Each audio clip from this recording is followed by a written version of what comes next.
Dawn Crystal. I'm the Executive Director of Tourism. Thank you all so much for coming to our first annual tourism meeting. So yes, for those of you who were wondering, did I miss the last ones? No, this is my first one. So we hope it's going to be a fabulous success and we'll have it every year. But so welcome you all here and welcome our local officials who were able to join us today. And then Judge Watts, he's busy, he can wait. And Bobby Simpson and Keisha Copeland from our City Council. And our illustrious mayors of Fairfield, New Haven, and Bloomfield. Thank you all so much for being here. And I'm going to quickly introduce the Tourism Board members. We have, is everyone here? Johnny Warren, Bill McCloskey, Ted Burnoff, Josh Hollyfield, Edie King, thank you, Edie. That's everyone that's here, right? Okay, good. All right. So do I have to use the mic? Yeah, okay. Yeah, all right. So, first thing we're just going to do a quick recap of the previous fiscal year. Just kind of give you an idea of what we did this past year. Tourism in 2015 had a $61.6 million in direct economic impact. That's an 8.1% increase over the previous fiscal year, or the previous calendar year, and that is more than the state's increase of 5.1%. So we're doing pretty well. The total expenditures for tourism in Nelson County are $96.8 million. So it's big business, big industry in Nelson County that affects obviously all of you because you're here today, but it trickles down to the gas stations and everyone else because it turns over so many times. I think Hank's going to talk a little bit about that. I want us to feel like a thunder, Hank. This past year we hosted 46 journalists from all over the U.S., Australia, Japan, the Chinese market, Germany, Norway, UK, Canada, and South Africa.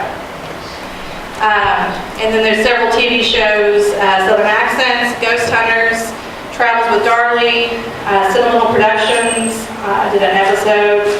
We had ESPN filming B-roll of the barrel relay, and then several, we hosted Balin Leonard with the BBC during the Bourbon Festival last year, so we had a great time with him. I think some of you hung out with Balin a little bit. We met with more than 150 international and domestic delegates at the following travel shows. Travel South, ADA, Going on Faith, Travel South International, IPW, and then we exhibited and collected more than 600 names at the State Fair. Our $215,000 print and digital media buys generated 18.7 million impressions with an average cost per impression of 4/100ths of a cent. That was pretty good. And I don't know if you can really see that. You can see it on my computer, but not really. But it shows you the breakdown of those buys. And here's some examples of the creative. These first creative examples are part of state co-ops. So we just kind of turn in an image and some verbiage, and they all match on the page because it looks like this cohesive Kentucky piece. So a couple examples of those. And then next, these are our own creative, which you kind of see a little bit of in the pull-ups and the pop-ups.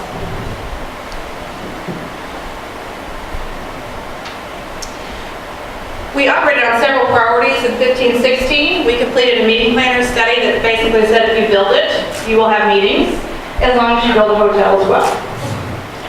So we're actively working to see if anyone would like to invest in meeting space in a hotel so that we can take advantage of that market that very much wants to come here. They just don't have the facilities to do so. We furthered our brand consistency with the rollout of our new visitors guide. New pole banners at the Welcome Center, and you see all the promotional pop-ups as well. We have begun to implement a quick tap research program, which is iPad based. It's very portable, and so we can collect research on our visitor right at any attraction.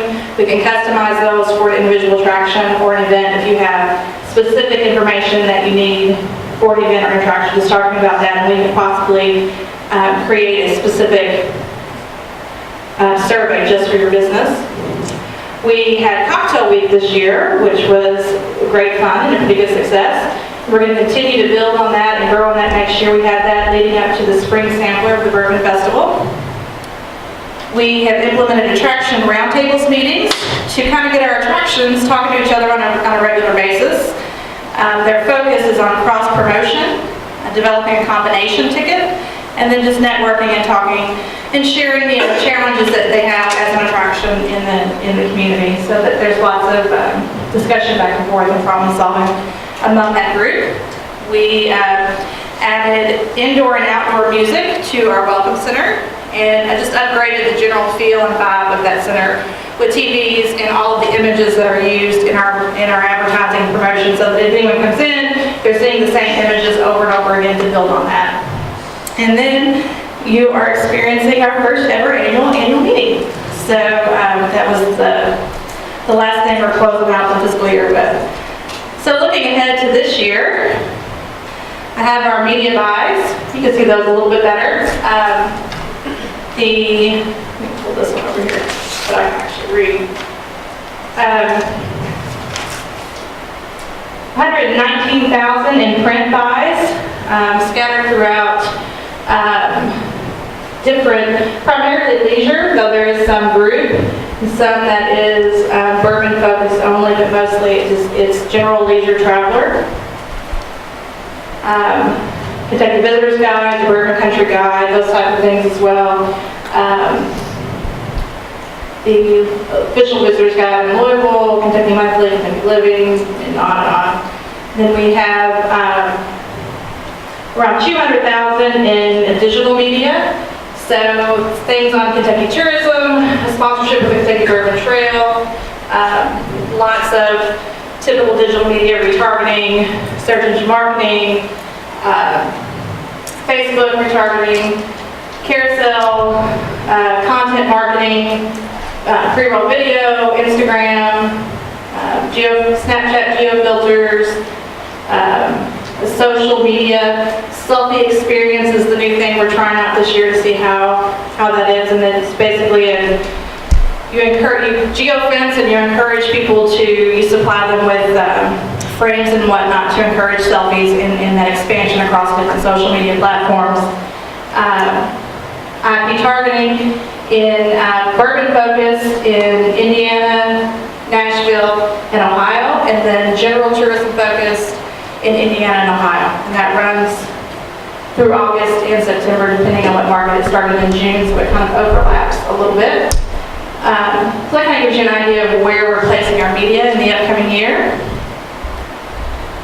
We will be at the State Fair, August 18th to the 28th. I did bring the handy dandy sign-up sheet if any of you would love to come work our booth. We do rely on volunteers to work that. Hank's going to sign up for every day, aren't you? I'm looking for volunteers. Boomers and groups, Travel South International. We go to the Cincinnati and Indianapolis travel shows as a region with our Bourbon Horses and History region, ABA, and then Travel South. Our priorities for this coming year, we're going to continue to push the brand consistency across all platforms. The next big thing is our website. That should be ready to roll out September the 1st. We're going to increase the implementation of the quick tab research and allow for the customization on attraction level, as we talked about. Focus a little bit on Cocktail Week to grow that, see how possibly we can extend that throughout the year. Continue with our attractions roundtable so that our attractions have a way to communicate and adapt, help them kind of adapt to the changing marketplace. We all know historical attractions are facing a lot of challenges right now, so the way for them to kind of talk and brainstorm. And we're also going to bring in the Kentucky Historical Society. They have an assessment program for historical attractions that kind of help them move along and give them ideas for the ways that they can adapt to the changing marketplace. We'll have our selfie stations, which I think will go along very nicely with the targeted media that does that as well. We are going to continue to monitor the shared economy platforms such as Airbnb and see how they impact the local community and the tourism industry. A lot of that's working itself out on a national level, but we're just going to continue to keep an eye on it. We're going to expand our presence at leisure group travel shows. We've added a couple of shows. And then increase our earned media efforts with social influencers, and then also joining the Midwest Travel Writers Association. So we'll be expanding that network of things that we do. I spend a lot of time with on earned media, so we're going to continue to expand and grow that in this coming year. And this just gives you an idea of where I'm out and about and representing Bardstown and making sure everyone knows who we are. But this one of my favorite positions, this is my perfect segue, I think I'll switch to after this, is I'm on the board of directors of the Kentucky Tourism Industry Association, who is led by one of my favorite people in the whole wide world. I'll take my name later. Hank Phillips. He is president of KTIA. He is the former president of the National Tour Association, former deputy commissioner of tourism for the state of Kentucky. He is a native of Lebanon, a Center College graduate, and he's going to talk to us a little bit about state trends. Thank you. Thank you.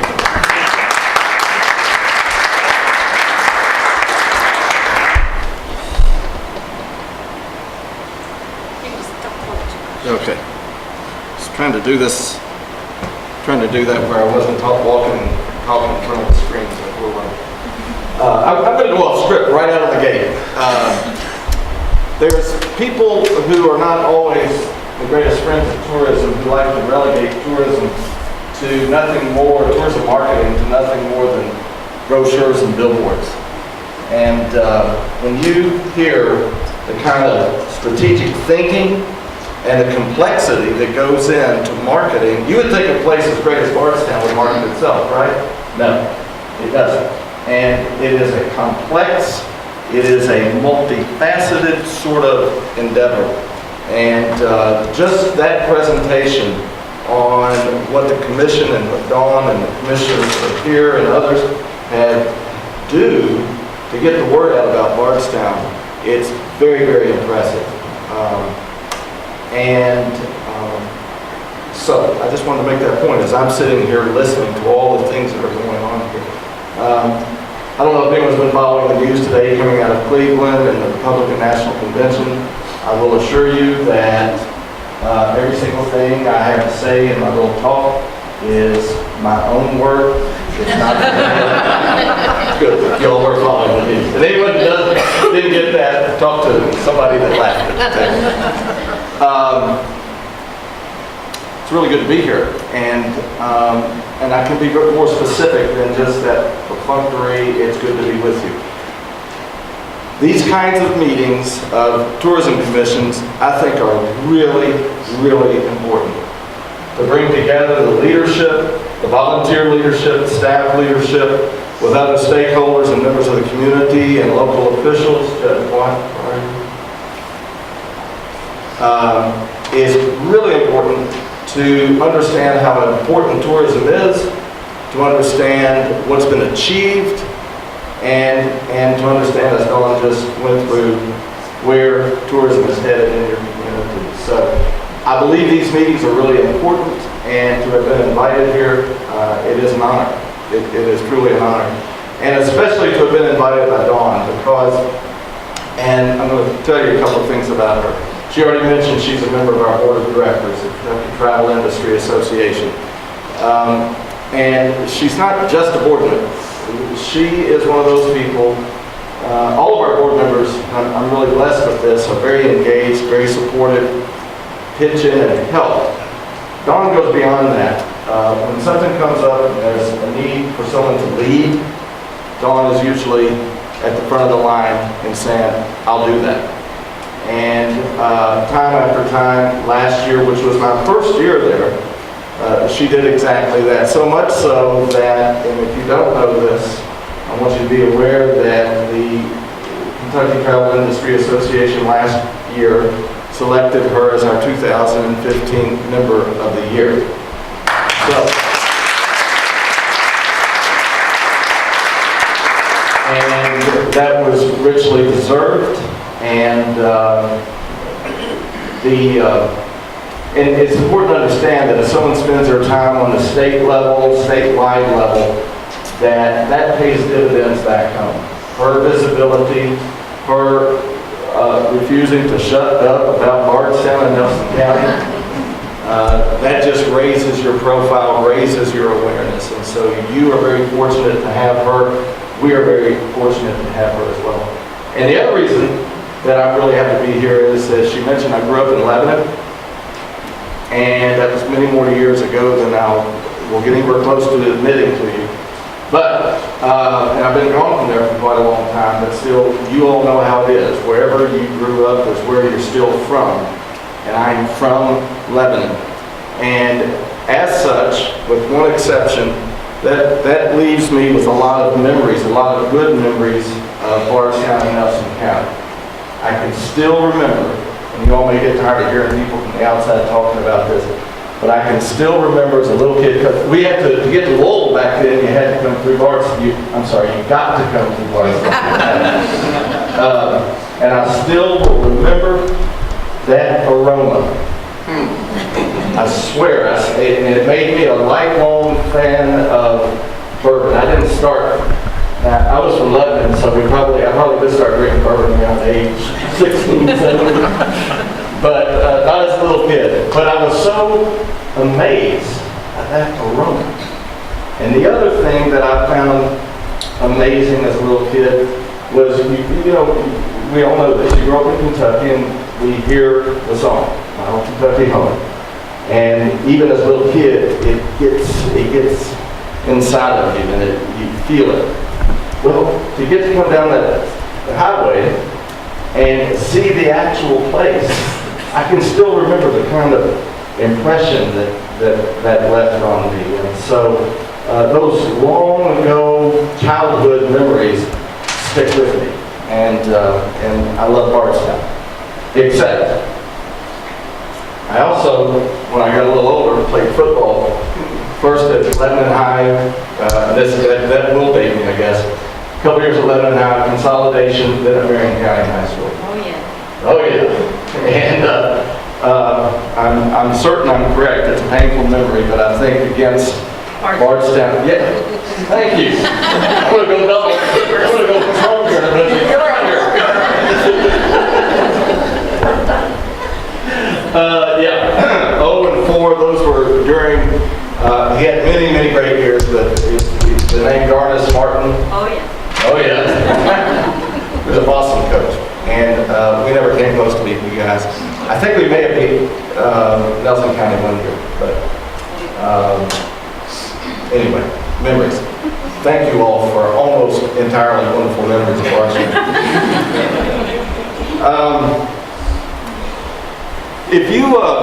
If you go to Google Maps or MapQuest and you determine the distance between where we're sitting right now and another building in Kentucky, the distance is 53.5 miles.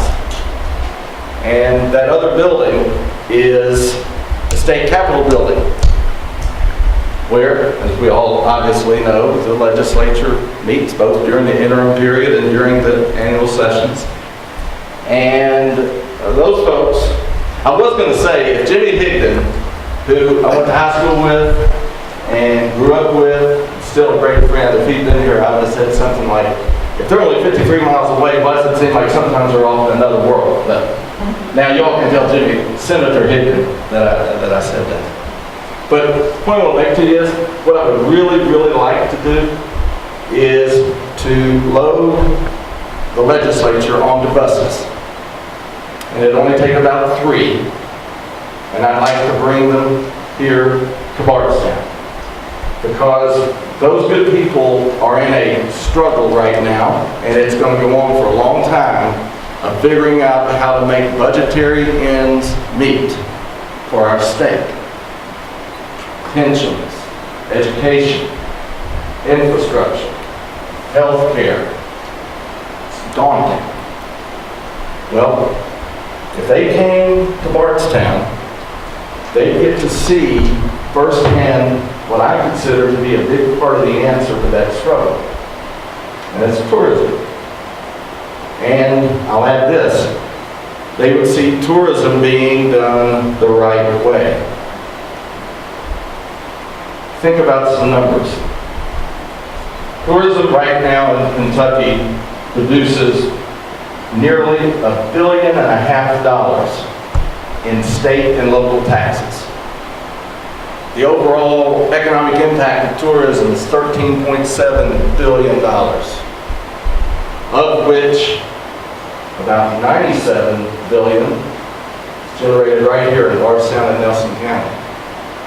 It supports almost 187,000 jobs, of which 1,400 right here, Bardstown and Nelson County. So they could see what tourism is already doing for our state and for our economy, and where there's money to be had as a result of the work and the contributions of tourism. Now, here's the thing. The potential of tourism in this state is greater than its current reality. The potential is greater than its current reality. I talk about this a lot. I view tourism as a sleeping giant in Kentucky. And we need to wake it up. And what I'd like to talk about in just a couple of minutes with you are some of the things that I think need to happen in order for that sleeping giant of Kentucky tourism to get fully awake and to do everything for this state that it can do, and to help our legislature and our governor find those resources, create those resources to help meet the other needs of our state and of state government. First thing I want to mention, folks like Dawn, and I'm sure commissioners and others who are really directly and deeply involved in tourism, this is kind of an obvious one, but it's funding. Funding. There is not nearly enough money invested in promoting and marketing Kentucky. There's two simple facts. The first one is that Kentucky will never be, that giant of tourism will never be fully awakened unless we become fully competitive. And we're not going to become fully competitive unless we have more money to help market this state.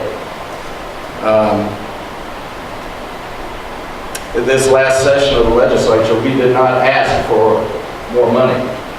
Reason? Not only because of the reality of that struggle that I've already talked about, but also because what we have to do right now is to hang on to what we've got. We need to be aware of that. It is important that we hang on to what we've got. There are voices out there that would, for example, effectively dismantle the restaurant tax as we know it, which is a hugely important funding source for Bardstown's tourism promotion.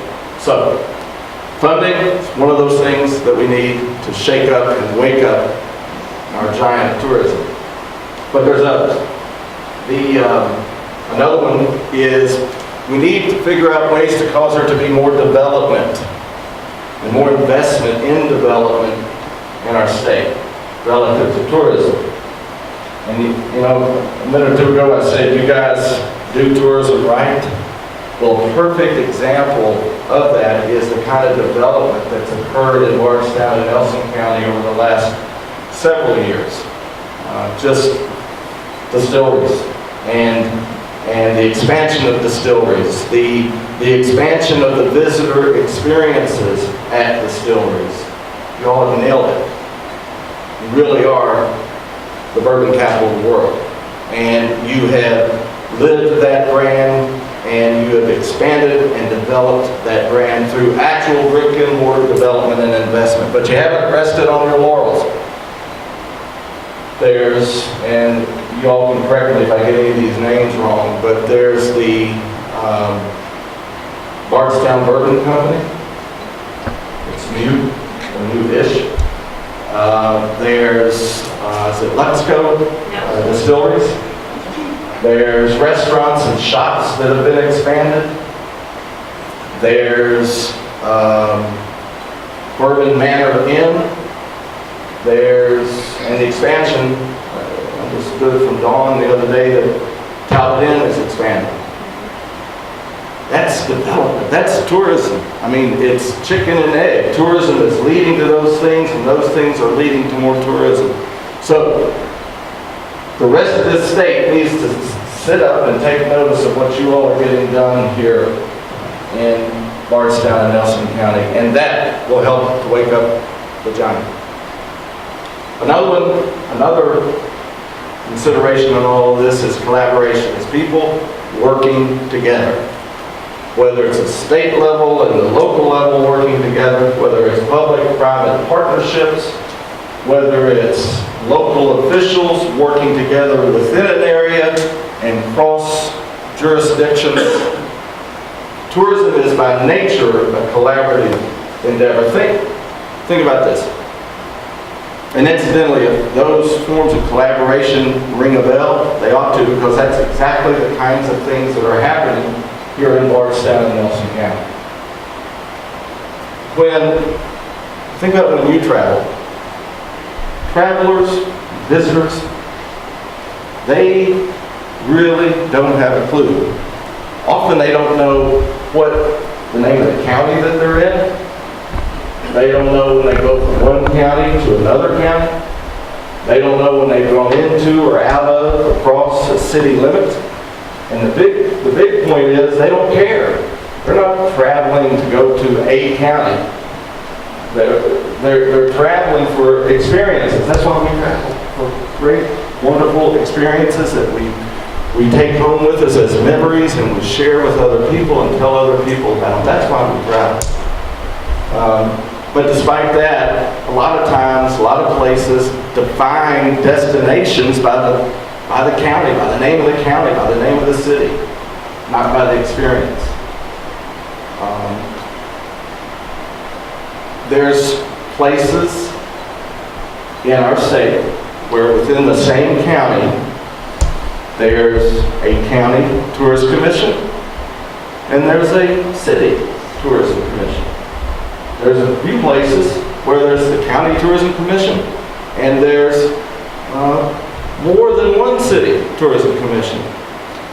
Nothing could be more counterproductive than that when it comes to tourism and destination marketing. And I'm going to tell you the dead honest truth. The reason that happens more often than not is because local elected officials are more concerned in those places about control than they are collaboration. But not here. You all, Judge, to you and your predecessors, congratulations and compliments on the fact that this is a county city convention and tourism and convention commission. You have your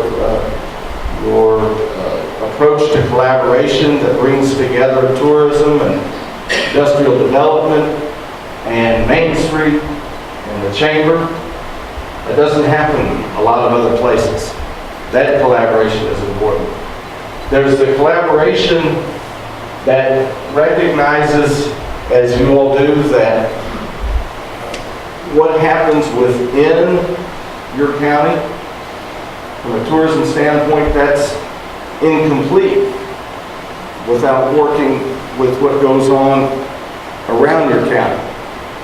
It's that kind of multi-county collaboration that leads to things like Bourbon Country, which is a marketing collaboration of a number of different locations around the state where there are distilleries. There's the Lincoln Byway. And there's, and being from Marion County, I really like this one. There's the Holy Land Initiative. That's a part of your marketing. Those involve multi-counties, multi-cities, and that's the way tourism is supposed to be done, and it needs to be done more and more and more that way around our state. Give you one more.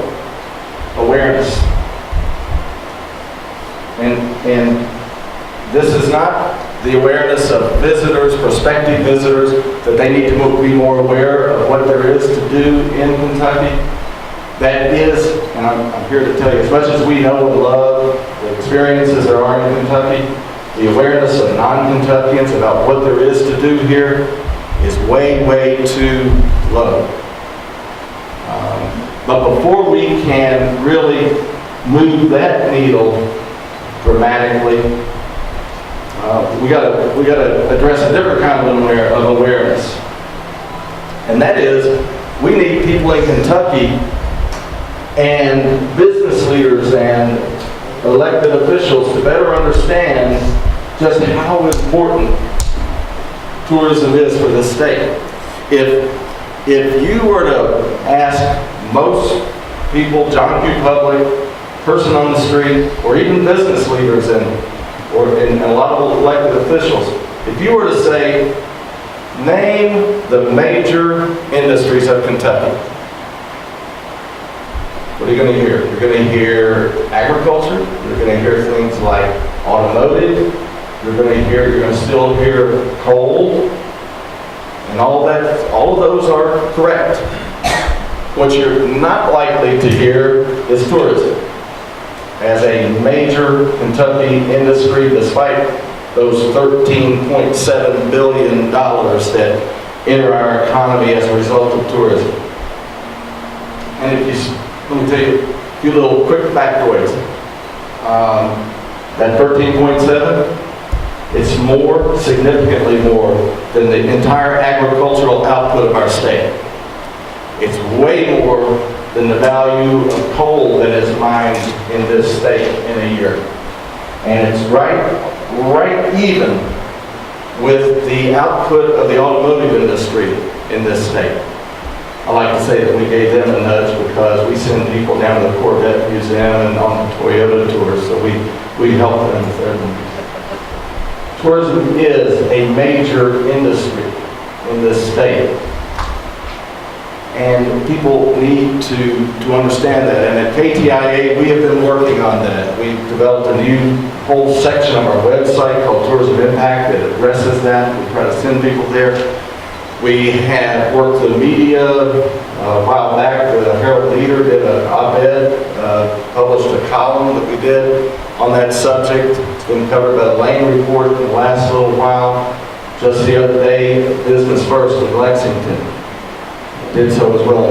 Last week was got in a big lick on behalf of tourism. We were the featured industry at the Kentucky Chamber of Commerce's largest business conference of the year. Well, if anyone happened to be there, the Business Summit and annual meeting of the Kentucky Chamber of Commerce, tourism was featured, and we will keep at that of getting that message out about the importance of tourism and also the importance of collaboration and development, and ultimately trying to bring in more money so that there is more to market and to really completely wake up that giant. There's only so much folks like Dawn can do and that I can do and associations like KTIA can do. You guys get it. You really understand tourism in this community. I hadn't planned on saying this, but as I'm thinking about it, if we were to ask you all, what is a major industry of Bardstown and Nelson County, I suspect that the very large majority of you all in this room would say here, tourism is a major industry. Well, we need to get folks around the state to understand in their areas it is a major industry as well. And anything you can do, when you interact with people from other parts of the state, when you're in organizations, when you're at conferences and there's people from other parts of the state, figure out a way to bring up tourism and talk about it and how important it is. With that giant, let's wake it up. Let's get it going. And let's go to work. I want to thank you all very, very much for having me, for all the great things you do for tourism and the example you set. And again, thank you for having me with you today.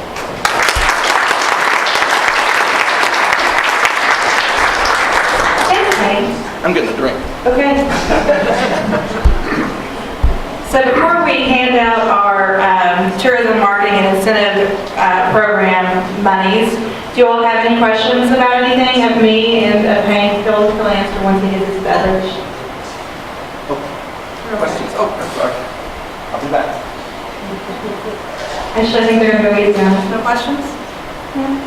Don't want to keep somebody from his bourbon, right? All right. I have a question. Yes. There's some talk about the state, with the lodges in the state parks and all going, Right. exactly, yeah. Would that help or hurt our tourism? If they can get it done, I think it would help. And and sometimes I have to be clear that we are not state government, we're not the Parks Department, we are the industry association, but I do have a perspective, and that is that our parks need help, and they need help badly. This last session of the legislature, they actually did appropriate $18 million to help refurbish the parks. But that's 18, does anybody know what the total cost, if they brought the parks up to full speed as to all the maintenance and refurbishing that's needed, what the price tag is? $240 million. $240 million. 18 million, not a lot, but it's a start. It's a good start, actually, especially under the fiscal circumstances facing the state. The question that I have is, and there's hoteliers in the room, is for some of our resort parks, is there a way to make a go of it? Can you come in, make investments, and come away with a profit? Because that's what the private sector obviously is in business to do. Where I think there is renewed hope for that is the passage this last session of what's referred to as P3, public-private partnerships, that will make it easier for the private sector to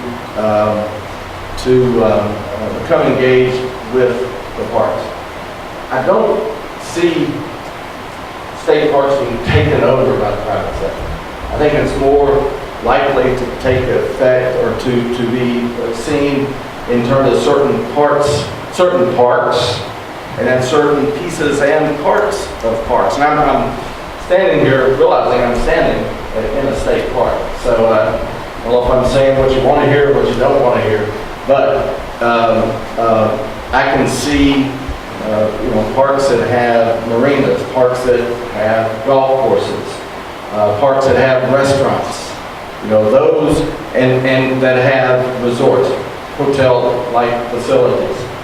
That's where I can see that the private sector could come in, and I used to be a part of state government, and I think the private sector does a lot of things better than the government does, and some of those things that are really suited to the private sector, I could see where there would be real upside, but they got to make a profit.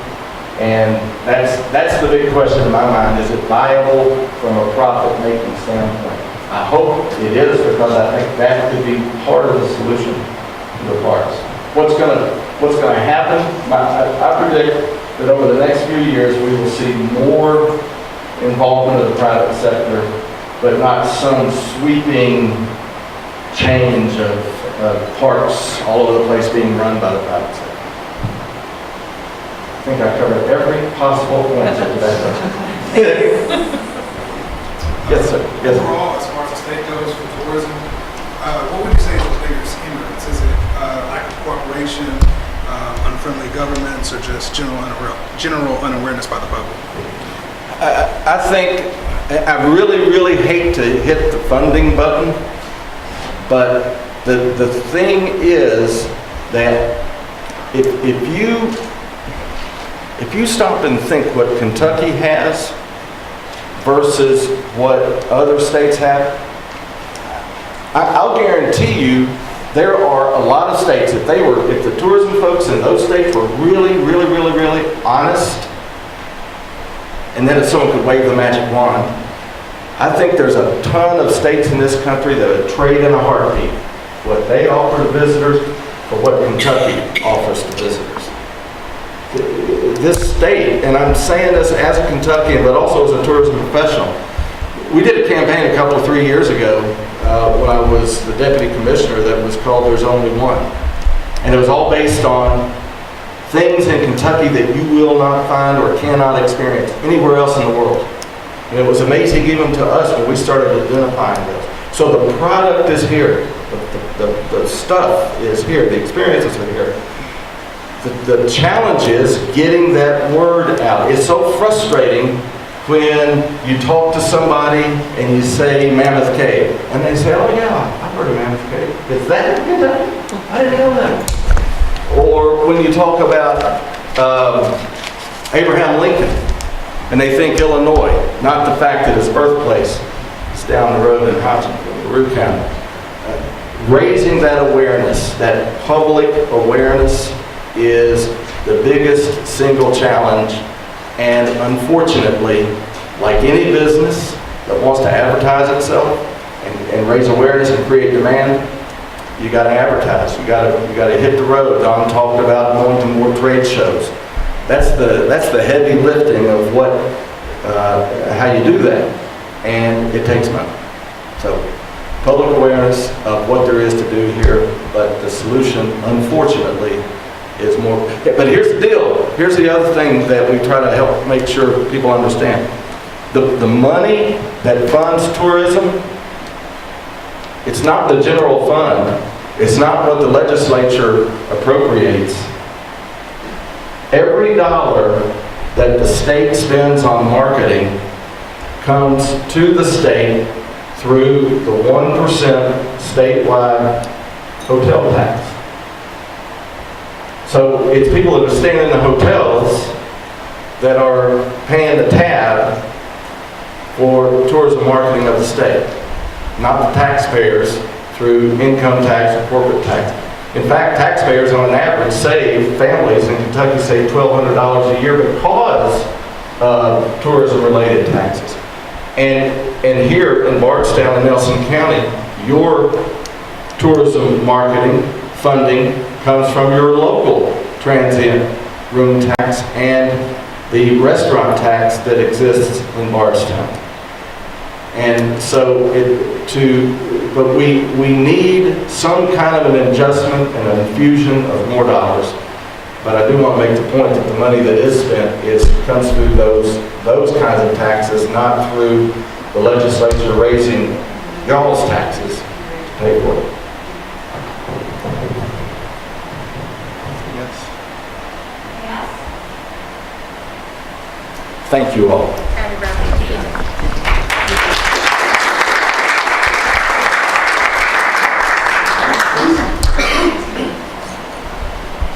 So for the real reason that most of you came here today, we have your Tourism Marketing Investment Development Funds. Since 1998, we have invested almost $1.1 million back into the community. We have, the total this year is $59,000 in tourism marketing and investment development funds. So I'm going to call your name, you'll come up and you can get your little check, and I think we're just going to take a group photo in front of the backdrop, and then you can have some more food and drink before you head out. If you have any questions, Hank and I will be around.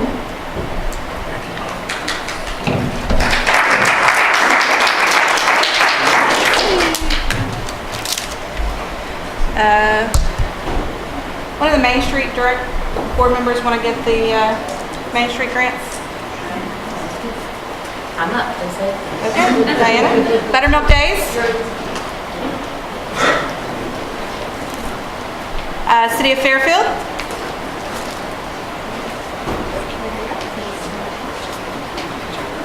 City of New Haven. And the New Haven Preservation Center. Fine Arts.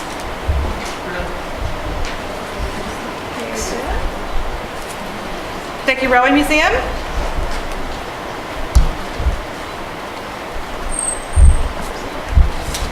Next Gen. Old Bardstown Village.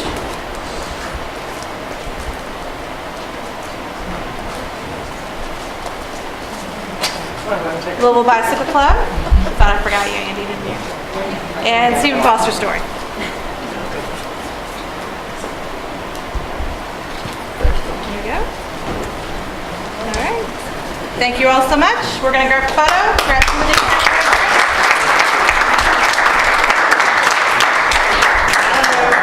Hey, Trey. Everybody just, you down. Maybe like another row. I'm short of it.